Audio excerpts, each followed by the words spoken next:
Many of us will never truly know the pain and distress of being forced to flee our homeland.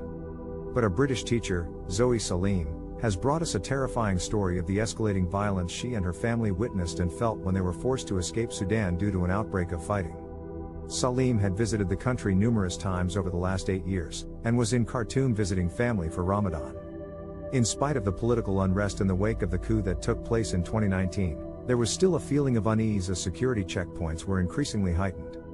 It wasn't until the next day that Salim and her family really felt the terror, as they experienced what can only have been the sound of explosions.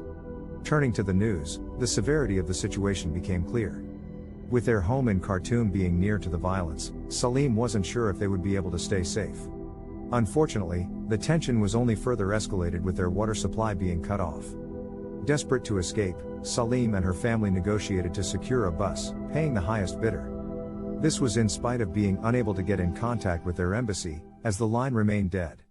As they made the 2.5-hour journey to the Sudan-Egypt border, they were forced to face 3 military checkpoints. In spite of the horror that was unfolding before them, Salim also experienced a small moment of beauty, in seeing her children playing with found objects like bottle tops.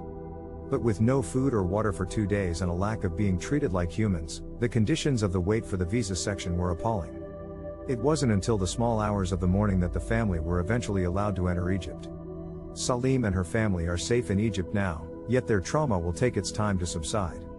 Instances of thinking they heard gunshots and the distress felt at the violence of war is having psychological implications.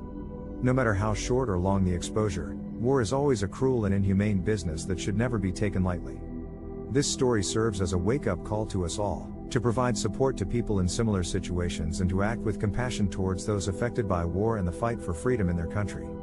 We must remember that behind these headlines, there are real people, with real lives and real families just trying to survive.